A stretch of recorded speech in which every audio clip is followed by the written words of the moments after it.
We finally got our hands on Samsung's upcoming One UI 8, and after spending some time exploring it, we got one thing to say: don't expect a whole lot. That might come as a surprise, especially when you consider how chaotic Samsung's rollout of One UI 7 has been. Many users are still waiting for that update to land on their devices, and yet here we are. Samsung is already moving on to One UI 8. Interestingly, Samsung seems to be skipping a smaller update altogether. That means no One UI 7.1. The company is jumping directly to One UI 8, but based on our experience with an early version of the software running on the Galaxy Z Flip 6, it honestly feels like they've just rebranded 7.1 and slapped an 8.0 label on it.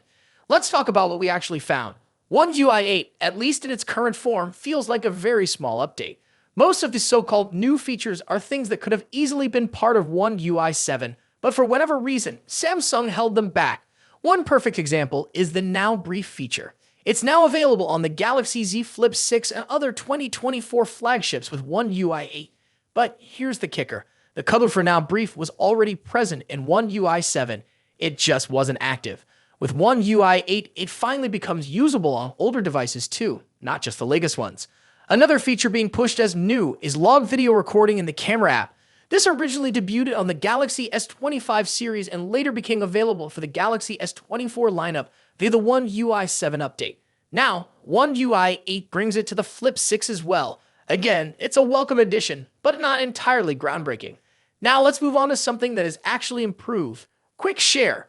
Samsung has redesigned this feature slightly, and now the Quick Share menu is split into two tabs: Receive and Send.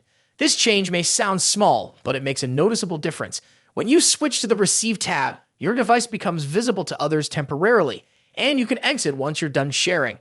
That's a big improvement over the old method, where you had to choose between always being visible or visible for just 10 minutes.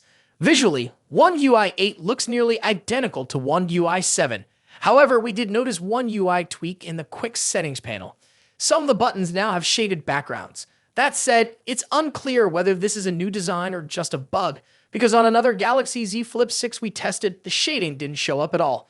Samsung has also made some minor changes in its native apps. For instance, the Gallery app, when you tap the menu button, all the options are now enclosed in circles. It gives the menu a slightly cleaner look, but it doesn't change how the app works. The same goes for other stock apps. The tweaks are mostly visual, not functional.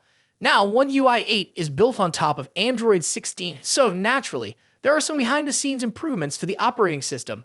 But when it comes to user-facing features, don't expect too many surprises, especially if you're already using a Samsung phone. That's because many of the new Android 16 features, like lock screen widgets, have been around in One UI for years. So when Google introduces something new in Android, Samsung users often don't even notice the difference because it's already part of One UI. So when can we expect One UI 8 to be available? Well, the software is still in development, and it's expected to launch alongside the Galaxy Z Fold 7 and Galaxy Z Flip 7. That means the update could roll out to current Samsung phones within the next 3 months. But here's a bit of disappointing news. We've heard that Samsung might skip the beta testing phase altogether. That means users won't get an early look at the software before it's officially released. To wrap things up, One UI 8 isn't a huge leap forward. It's more like a collection of leftover features from One UI 7 sprinkled with a few tweaks here and there.